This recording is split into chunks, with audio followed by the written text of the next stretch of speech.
Somewhere in the hill country of Middle Tennessee lies a property that changed hands 4 times between 1884 and 1903. At the Rutherford County Courthouse, every recorded deed includes the same peculiar addition, a single handwritten clause, copied word for word from one transaction to the next, as if whoever wrote it was terrified of altering even a single syllable. It states, "The cabin at the eastern edge of the property is to remain secured. No inquiry shall be made of its contents. No entry is to be attempted. 4 different owners, 4 different lawyers, and not one of them asked why." For 19 years, that cabin sat with its door bolted from the outside, its lone window boarded, with planks so thick they must have been cut specifically for that purpose. The neighbors knew it was there. The children playing in the surrounding fields knew it was there. And every single one of them had been taught from the time they were old enough to listen that some things are better left alone. Then, in the autumn of 1903, a family arrived from Cincinnati who had never learned that lesson. They carried no history with that land, no memory of what the county had quietly and collectively agreed to forget. When they asked about the cabin, in that easy, cheerful way of people with no reason to be afraid, the silence that answered them was so complete, so immediate, and so unanimous that even they felt it. They opened the cabin anyway. What they found inside would not be understood for another decade. And when it finally was, several people who had lived in that county their entire lives would refuse to speak of it for the rest of theirs. Before we continue with the story of the Harrove property and what was hidden inside that locked cabin, for 19 years, if you're new to this channel, welcome. We tell stories here that history tried to bury. Subscribe so you don't miss what's coming, and drop a comment telling us what state or city you're listening from. We want to know where our listeners are. Now, let's go back to the beginning, because to understand what was in that cabin, you have to understand what happened on that land long before the door was ever bolted shut. The property in question had been known since at least the 1830s as the Tatum Place. Elias Tatum cleared the land himself, working alongside the 8 enslaved people he had brought from Georgia when he moved his family to Tennessee's Central Basin in 1831. By the standards of his time and place, he was not a wealthy man, not a grand planter with a columned house and hundreds of acres. But he was prosperous enough to have acquired human beings as property, and prosperous enough to keep them. The Tatum land sat on roughly 240 acres of mixed timber and bottomland near the Stones River, where the soil was dark and yielding, and the summers were long enough to grow tobacco and corn in quantities that kept a household fed, and a debt ledger mostly in the black. Rutherford County itself was already well established when Elias arrived. The town of Murfreesboro had been incorporated in 1817 and carried with it the infrastructure of a place that considered itself permanent. A courthouse, a post road, several churches of different denominations, and the particular social architecture that comes with a community that has decided collectively what it values and what it does not. What Rutherford County valued in 1831 was order. What it did not value, or rather, what it had learned to carefully not see, was the machinery required to maintain that order. Elias Tatum's 8 enslaved workers lived in 3 cabins behind the main house, separated from it by a kitchen garden and a woodpile. The easternmost of those cabins, the one farthest from the main house and closest to the tree line, was the smallest. According to county records, it had been built in 1833, 2 years after the others, and it had been built differently. The walls were thicker, the window was smaller and set high, and unlike the other cabins, this one had its door hinges mounted on the outside so that the door, when locked, was locked from without. None of this was unusual enough in 1833 to merit comment. Elias Tatum died in 1849, leaving the property to his eldest son Cornelius, who was 27 at the time and had grown up on that land. Cornelius inherited not only the property and its debts, but also the 7 enslaved people still living there. One had died in the interim, and whatever understanding he had developed over the course of his childhood of how that land functioned. He had watched his father. He knew the routines. He stepped into managing the property with the ease of a man who has been rehearsing a role his entire life without quite realizing it. By 1855, Cornelius Tatum was running the property with 9 enslaved workers, having acquired 2 more through a transaction with a neighbor settling debts. He had also married a woman named Dorinda Puit, the daughter of a preacher from Smyrna, who brought to the marriage a deep and apparently sincere religiosity and a habit of recording things in journals.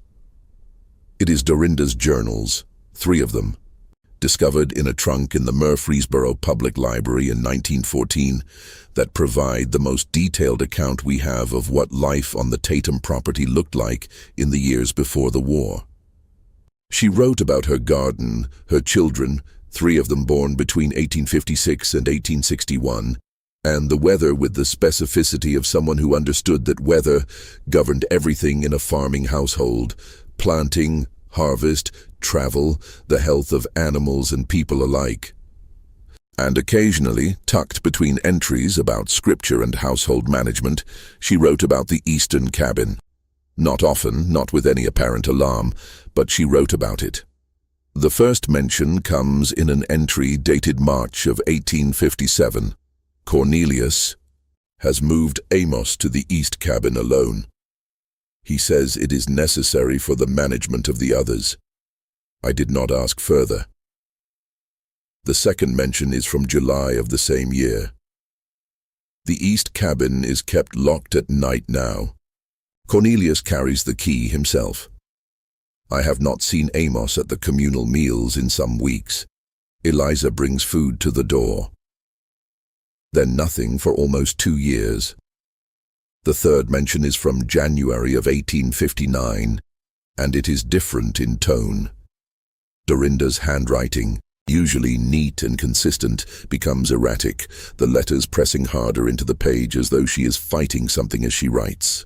She does not explain what she observed. She does not describe what she found when she apparently approached the Eastern cabin on her own one morning while Cornelius was away at the market in Murfreesboro. She writes only this: I understand now why the window is placed where it is. I understand now what the lock is for. God forgive this house. The subject does not appear again for another 18 months. To read Dorinda Tatum's journals in sequence is to experience the particular horror of a woman who has made a decision about what she will and will not permit herself to know.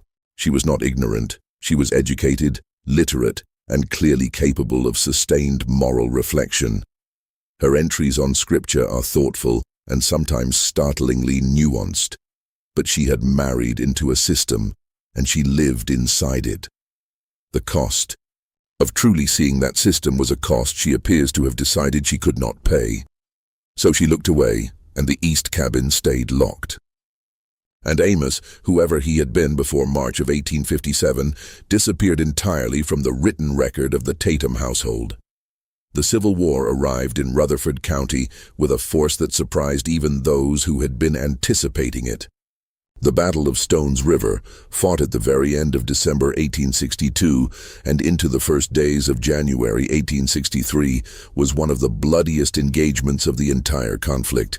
Nearly 13,000 Union casualties, more than 10,000 Confederate, all on ground that Rutherford County families had farmed, walked, and been buried in for decades. The sound of that battle could be heard for miles. The wounded were brought into Murfreesboro in numbers that overwhelmed every available structure: churches, the courthouse, private homes. Cornelius Tatum was not a soldier. He was 39 years old in 1862, and whatever exemptions or arrangements he had made to avoid conscription, he was on his property when the armies moved through. He had sent Dorinda and the children to her father's house in Smyrna at the first sign of Union troop movements, and had stayed behind to protect, as he put it in a letter to his brother-in-law, what is mine. What happened on the Tatum property during those weeks in December and January is reconstructed from three sources: a deposition given by a Union soldier named Corporal Frederick Osterhaus, who passed through the area in early January of 1863, a letter Cornelius wrote to his wife on January 9th of that year, and an account recorded by a freedman named Solomon Gentry in 1871 as part of a labor dispute documentation in Nashville. Corporal Osterhaus, in his deposition, noted that his unit had camped briefly on or near the Tatum property on the night of January 4th. He wrote that they observed a structure at the eastern edge of the farmyard, a small cabin, heavily built, with a bolted door, and that they heard from inside it a sound he described as a voice, though not speaking in any way he could make out. More like something between a man singing to himself and a man talking to himself that's been doing it so long he's forgotten there's a difference. He wrote that they did not open the cabin. They had orders to keep moving. Cornelius's letter to Dorinda, written 5 days later, makes no mention of Union soldiers on the property. It is taken up almost entirely with the condition of the livestock and the state of the outbuildings after what he calls the disturbances of last week. Near the end of the letter, in a passage, that seems added almost as an afterthought, he writes, "The situation with Amos has resolved itself. There is no need to discuss it further when you return." Solomon Gentry's account, recorded 8 years after the fact, and in the context of a labor dispute that had nothing directly to do with the Tatum property, contains a single passage that seems to refer to these events. Gentry had worked on a neighboring property before and after the war and had known some of the people from the Tatum household. He wrote, or rather dictated, since the account was transcribed by a Nashville clerk, that in the first week of January 1863, a man came out of the woods on the eastern side of the Tatum place and walked through 3 fields before anyone saw him. He could not say his own name when they asked him. He had been in that place, the small one with the thick walls, since before the cold came. "God help us," Gentry wrote. "Nobody counted how long." When they asked him questions, he answered, but the answers did not fit the questions, like a man who has been keeping time in a way that doesn't match the clock everyone else is using. Gentry does not name this man. He does not explain what happened to him afterward.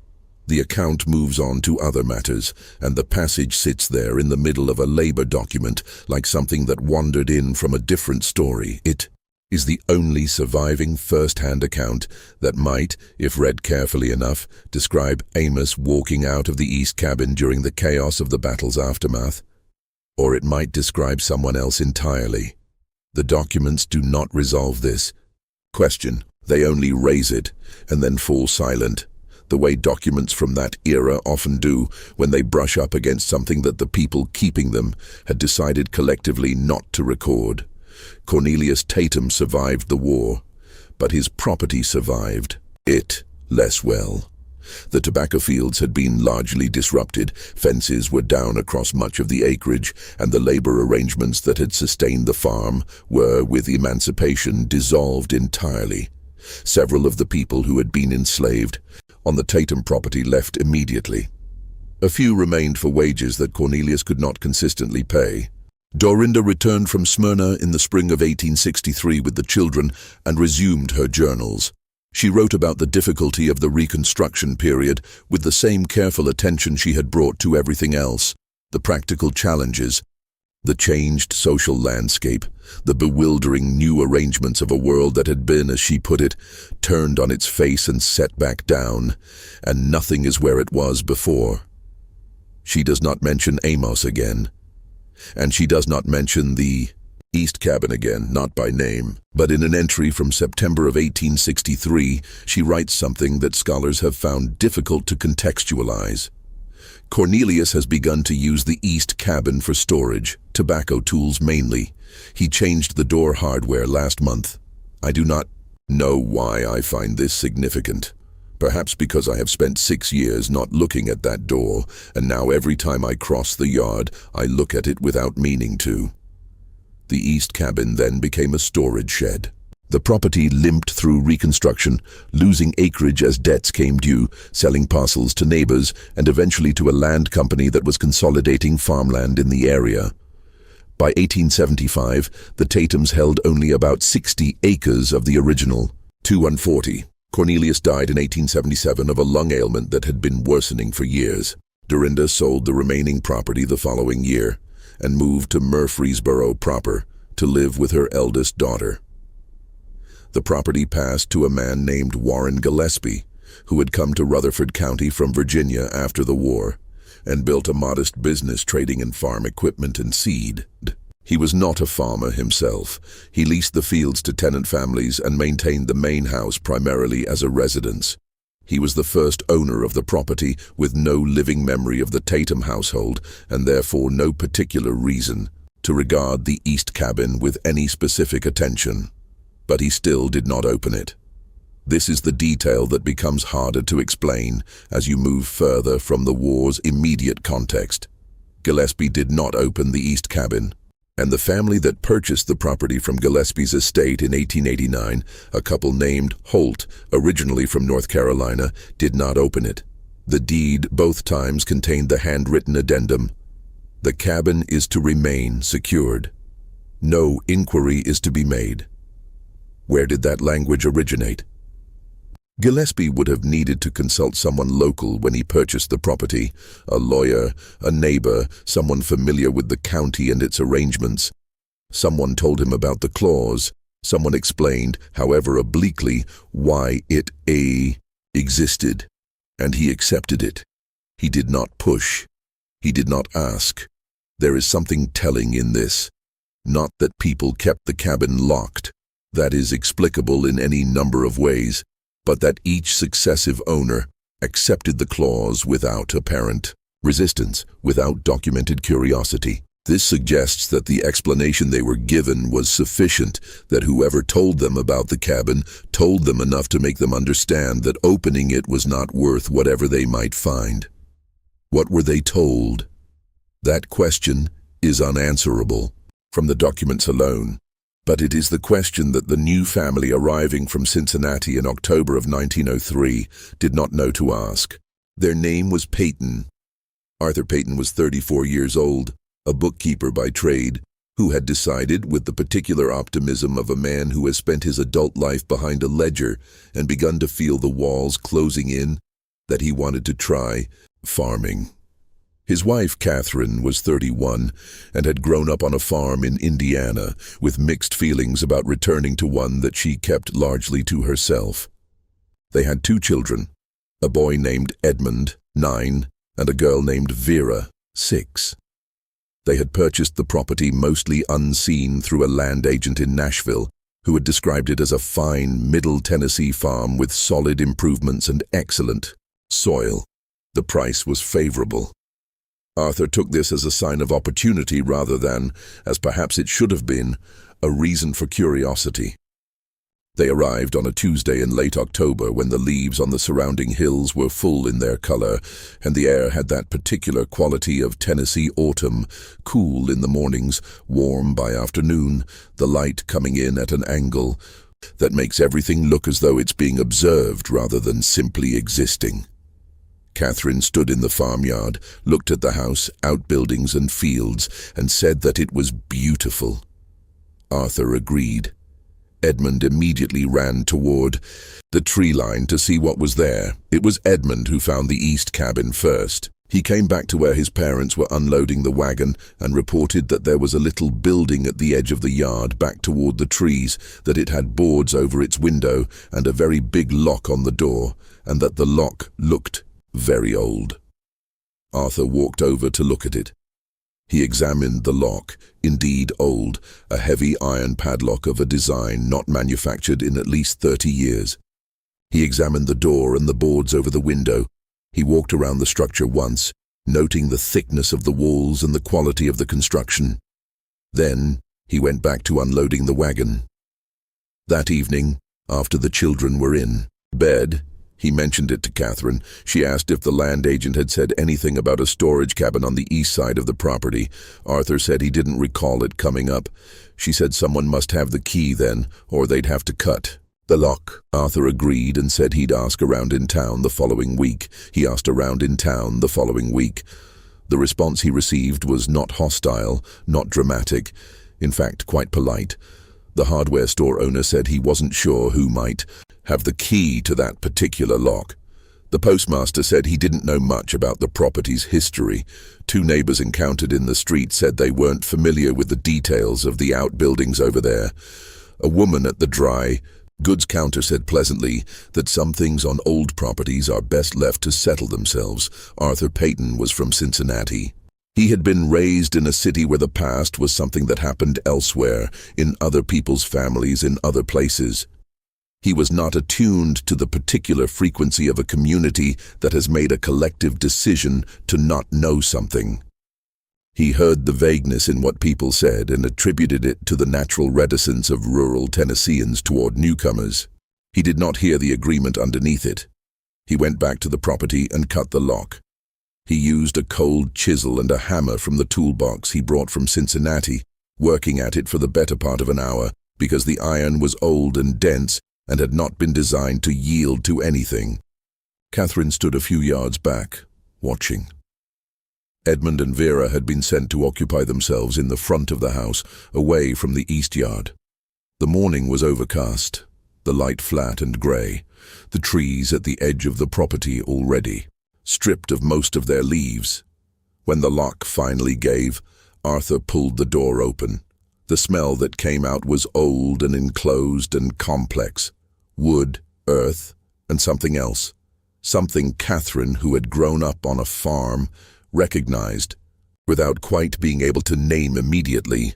It was the smell of long habitation in a small space, not decay, nothing dead. It was the smell of a place where someone had lived. Arthur stood in the doorway for a moment, then stepped inside. The cabin was about 12 feet by 14 feet.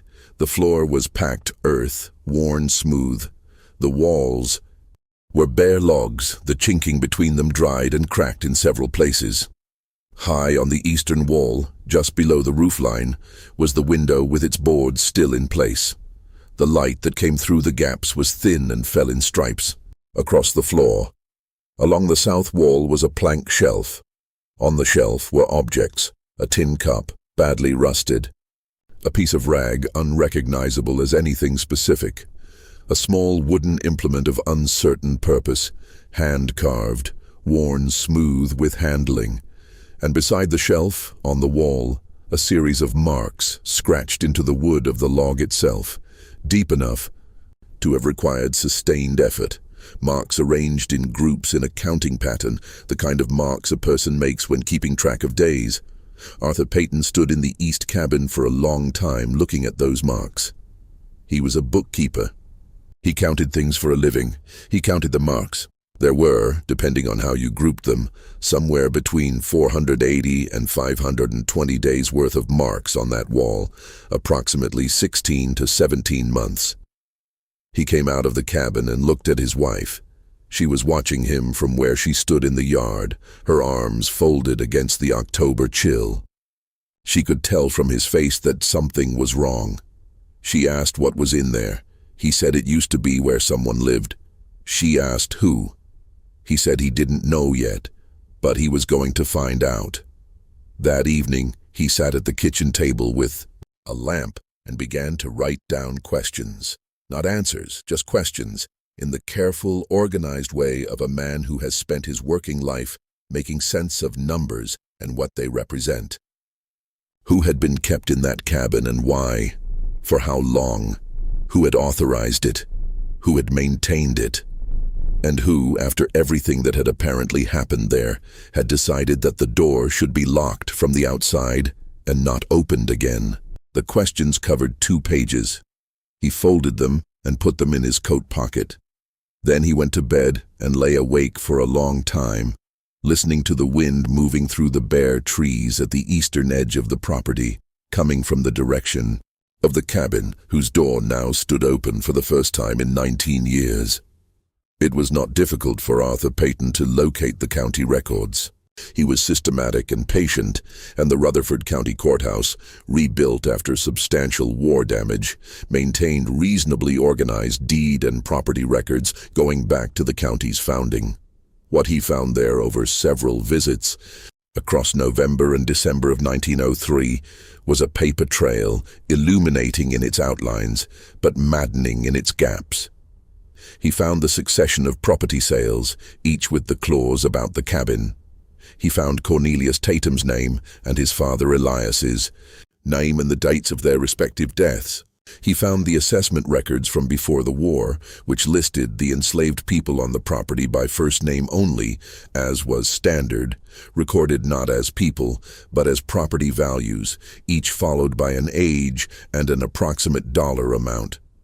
In the 1840 and 1845 assessments, among the names was Amos, listed as a male approximately 30 years of age in 1840, valued at $650. In the 1850 and 1855 assessments, Amos appeared again, but in the 1860 assessment, the last one conducted before emancipation changed everything, Amos was not listed. He had been removed from the inventory before the war. That fit more or less with what the document suggested about his removal to the East Cabin around 1857, but it raised a new question. What was the official explanation for his absence from the 1860 inventory? Had he been sold? Had he died? Had someone simply chosen not to include him? Arthur found no record of a sale, no death record, though death records for enslaved people in this period were kept inconsistently at best. Nothing that explained Amos's absence except the absence itself. He went back to the cabin. He stood inside and looked again at the marks on the wall. He had brought a candle this time and moved it slowly along the counting marks, examining them more carefully than the first time. They were arranged in the standard grouping, 4 vertical marks crossed by a diagonal, that people use when counting in fives. The groups were regular for most of the wall, but near the end, the groupings became irregular. Some were incomplete. Some were made more deeply than others, as though the person making them had pressed harder or had come back to reinforce a mark already made. And at the very end of the sequence, there was a section where the marks stopped being groups at all and became something harder to categorize, not random, but not the counting pattern either. Shapes, angles, something that might, if you looked at it in the right light and let your eyes find what they were looking for, resemble attempts at letters. Arthur was not able to read them as letters. He traced them with his finger, trying to find shapes he recognized. He came back 3 times over the following week and tried again. He was not able to say with certainty what they were. He copied them as carefully as he could into his notebook, carried that notebook home, and sat with it for a long time. Catherine watched him doing this. She had not been back to the East Cabin since the morning they opened it. She had gone in once briefly while Arthur was still inside that first day, seen the shelf and the tin cup and the marks on the wall, and come back out into the grey October. A morning, standing in the yard and looking at the tree line for a while. She was an Indiana farm girl, which meant she was not easily unsettled by hard history. But she was also the mother of 2 children who were running and playing on land that had, it now appeared, been the site of something she did not fully understand yet, and was not sure she wanted to. She asked Arthur one evening what he thought the marks meant. He said he thought they meant that someone had been in that cabin without the ability to leave for somewhere between 1.5 years and 2 years. She asked if he thought it was the man in the assessment records, the one named Amos. He said he thought it was likely. She said, "And when he came out, what happened to him?" Arthur had no answer. He had found no record of Amos after the 1855 assessment, no record of what the Tatums had done with or about him after emancipation if he was still alive by then, no grave record, no Freedmen's Bureau documentation with that name, nothing in the Nashville records that Gentry's account pointed toward. He said, "I don't know, but I'd like to find out."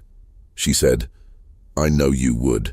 I want to know too, but I think we should be ready for the possibility that we're not going to find a good ending to this. Arthur went to Nashville in January of 1904. He spent 4 days in the records offices there, working through Freedmen's Bureau documentation, labor records, church records from the African Methodist Episcopal churches in Middle Tennessee, county level, records from surrounding counties. He was looking for an Amos, formerly enslaved from Rutherford County, in his 50s or 60s by 1865 or later, and he did not find him.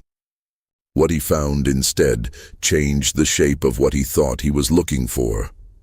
In the Nashville offices of what had been the Regional Freedmen's Bureau, Arthur found a collection of claim documents from 1866 and 1867, records of formerly enslaved, people making claims for back wages or property they'd been promised, for various forms of support that the Bureau had been charged, however inadequately, with providing.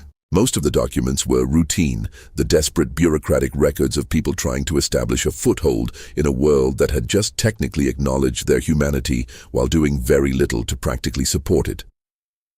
But buried in the middle of a folder of Rutherford County documents was a claim not from Amos himself, but from a woman named Hester Gaines, who identified herself as formerly enslaved on a property in Rutherford County, Tennessee.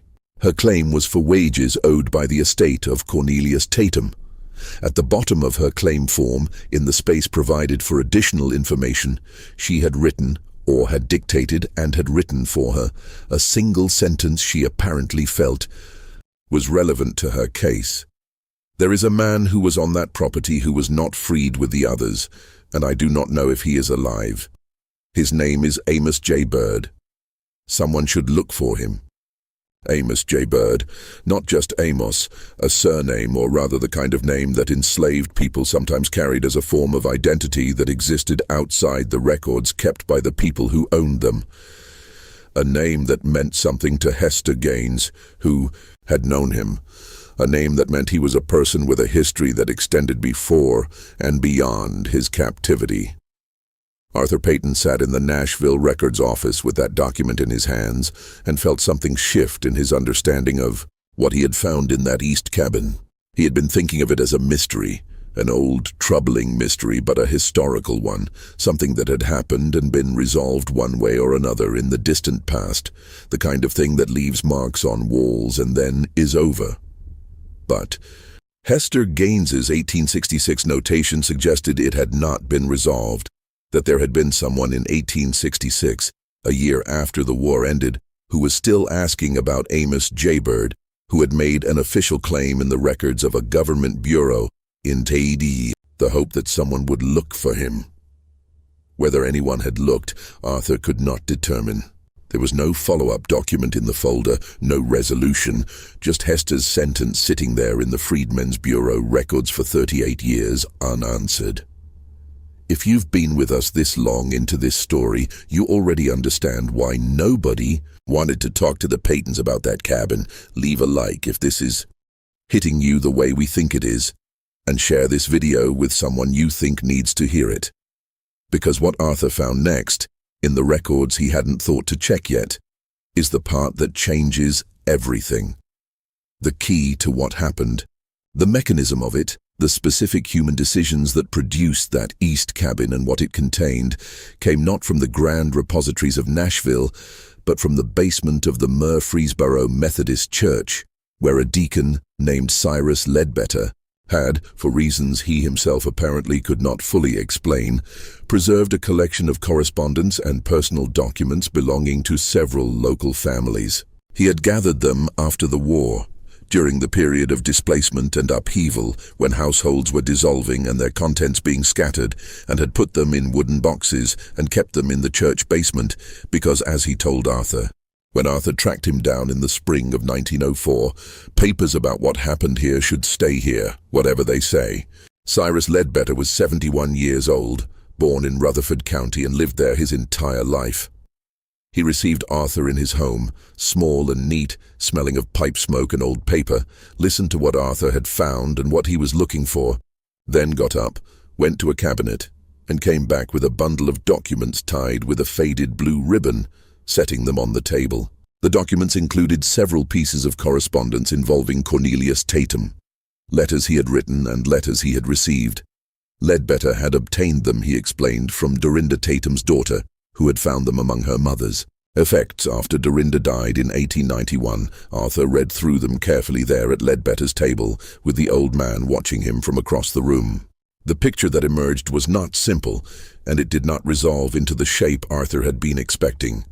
He had been constructing, over the months of his investigation, a narrative with a clear architecture, a man locked in a cabin, a cruel and arbitrary act of confinement, a secret maintained by a community complicit in its perpetuation. What the letters showed him was something more complicated, though not ultimately less damning.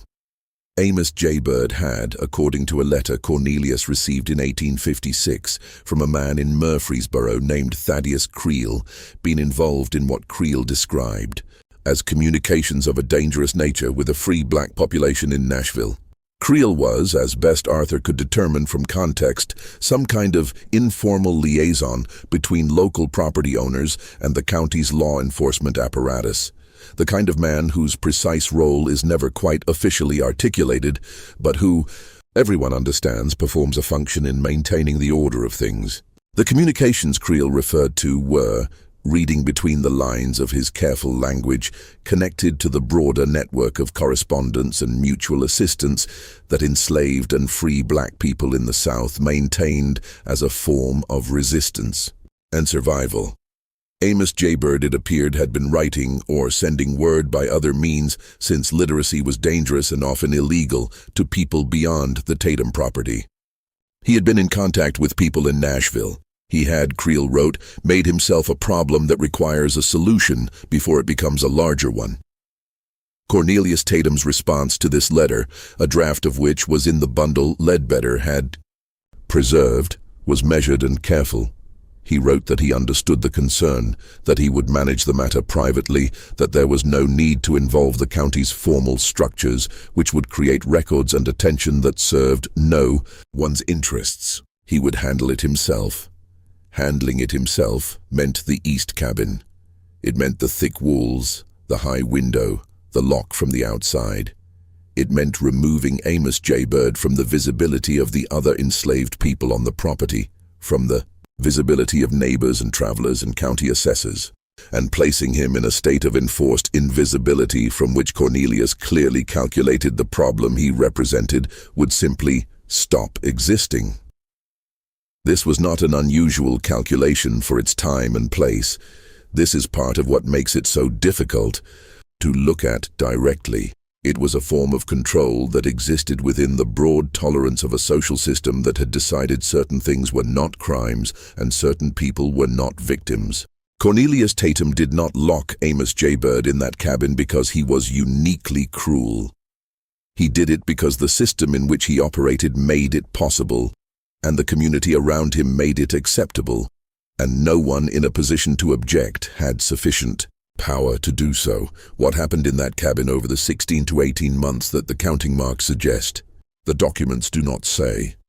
Hester Gaines's 1866 claim suggests that Amos was alive when the war ended, or at least that she did not know he was dead.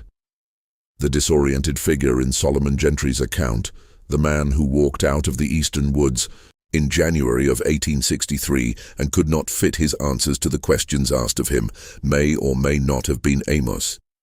If it was, then the chaos of the Battle of Stones River, Union troops moving through, Confederate lines disrupted, the entire social architecture of the county momentarily suspended, had provided the only opening that the locked door could not withstand. Not force, not rescue, but the temporary collapse of the system that maintained it. Arthur found one more document in Ledbetter's bundle. It was not a letter. It was a half-page of notes in Cornelius Tatum's handwriting that appeared to have been written sometime in 1863, after the battle. The notes were fragmentary, not a letter, not a journal entry, more like a man working through something on paper. Several lines were crossed out. What remained legible was this: the cabin is to remain as it is. Nothing moved, nothing changed. The door is to stay locked. If anyone asks, the cabin is for storage. If the property is sold, the arrangement is to continue. This is not negotiable. If it ever becomes necessary to explain, though God willing it will not, the explanation is that the situation is settled and the matter is closed. The man is gone. Where he went is not known and should not be inquired after. Arthur sat with that half-page for a long time. The man is gone. Where he went is not known. Cornelius had written those words in 1863, in the weeks after whatever had happened during the battle's chaos, and he had apparently never revised them. He had accepted not knowing as the resolution. He had closed the door and locked it, and passed the instruction along through deeds and social pressure and the quiet collective agreement of a community that understood without needing to discuss it explicitly that some questions are better not pursued. And he had counted on the architecture of that agreement to hold. It had held for 40 years. It had held through 4 property sales and multiple generations of county residents and a war that was supposed to have changed everything. It had held until a bookkeeper from Cincinnati, with no history in that county and no investment in its silences, arrived with a cold chisel and too many questions. Arthur Peyton went back to his property that evening. He walked out to the east cabin in the April dusk, the trees around the edge of the property just beginning to come back into leaf, and stood in the doorway looking at the marks on the wall. 500 or so days' worth of marks made by a man who had needed to know that time was passing, that he still existed inside it. He stood there until it was fully dark, then went back to the house. Arthur Peyton did not publish what he had found. He was not a journalist or a historian. He was a bookkeeper who had bought a farm and stumbled into a record of something that his country had decided to bury. He wrote up his findings in a careful document, 23 pages, organized the way a bookkeeper organizes things, with sources noted and gaps clearly marked, and sent copies to 3 places: the Freedmen's Bureau Records Office in Nashville, now essentially a historical archive, the Howard University Library in Washington, which had expressed interest in documentation of the post-war period, and a black-owned newspaper in Nashville that he had learned of through the AME church contacts he'd made. During his research, he received one response: a brief acknowledgement from the Nashville newspaper, thanking him for the documentation and noting that it would be added to their collection of records concerning the treatment of formerly enslaved people in Middle Tennessee. Whether anything was published, Arthur never confirmed. He did not receive a copy of any article. He was not contacted further. Arthur and Catherine had a conversation in the late spring of 1904 about whether to stay on the property. Catherine said she had thought about it a great deal and did not think leaving would accomplish anything, that whatever had happened there had happened. The land was the land, and running from it did not seem to her like the right response. Arthur agreed, though he noted that he had lost considerable enthusiasm for farming in general, and that the property's main appeal, its price, its mystery, had resolved itself in a way he hadn't anticipated. They stayed for 6 more years. Arthur never fully reconciled himself to the property's history the way Catherine seemed to. He walked past the east cabin every day, and what he felt, he wrote in a letter to his brother in 1907, was not fear, nothing supernatural or irrational, but a kind of grief he couldn't quite locate. Not for someone he had known, but for the fact of it, for the normalcy of it, for the 40 years of silence that had required no conspiracy, no dramatic enforcement, just the quiet agreement of people who had decided that their comfort was worth more than someone else's existence. He wrote, "The worst thing I found in that cabin was not the marks. The worst thing was how easy it was. Nobody had to force anyone to keep quiet. They just did. Generation after generation, because keeping quiet was easier than not keeping quiet. I think about that a great deal. The property was sold in 1910. The deed did not contain the clause about the east cabin. Arthur removed it. He also removed the boards from the window before they left, so that light could come through. He was not sure why this felt important. It just did. What became of Amos J. Bird is not known. The historical record, for all of Arthur Payton's searching, did not yield an answer to that question. There is no death record, no Freedmen's Bureau record. There is Hester Gaines's 1866 notation. Someone should look for him, and then silence. It is possible that he survived. It is possible that he built a life somewhere outside the reach of Rutherford County's records. It is possible that he lived for decades after walking out of that cabin, if it was him who walked out, and that he found his way to people who could help him, and that his story continued in directions that left no paper trail for a Cincinnati bookkeeper to follow 30 years later. It is also possible that it went the other way. The documents don't say. What the documents do say, clearly if you're willing to read them, is that a community of ordinary people, none of them monsters in any dramatic sense, maintained a silence for 40 years that made one man's suffering nobody's problem and nobody's business. They maintained it through property transactions and social pressure and the simple, devastating power of collective agreement. And when the silence was finally broken, it was broken by an outsider, someone who hadn't been taught to look away, wielding nothing more dramatic than a cold chisel and the assumption that questions deserve answers. The East Cabin stood on the property until at least 1923, when county records show it was demolished. The main house was renovated several times over the following decades. The land is farmland today. People drive past it without knowing its name. The marks are gone now. They were in a cabin that no longer exists. The only record of them is in Arthur Payton's 23-page document, which sits in the Howard University Library, cataloged under the heading Property Records and Personal Accounts, Middle Tennessee, 1900-1910, where it has been for over a century, waiting as records do for someone to look. This story shows us something that history returns to again and again, that cruelty does not require monsters. It requires ordinary people making ordinary decisions about what to see and what to look away from, agreeing without ever quite having to say so aloud that some doors are better left closed. What do you think of this story? Do you believe everything was revealed? Or are there parts of this that no record could ever fully capture? Leave your comment below. If this story stayed with you the way we hope it did, subscribe to Liturgy of Fear, hit the notification bell, and share this with someone who needs to hear stories that history tried to forget. We'll see you in the next one.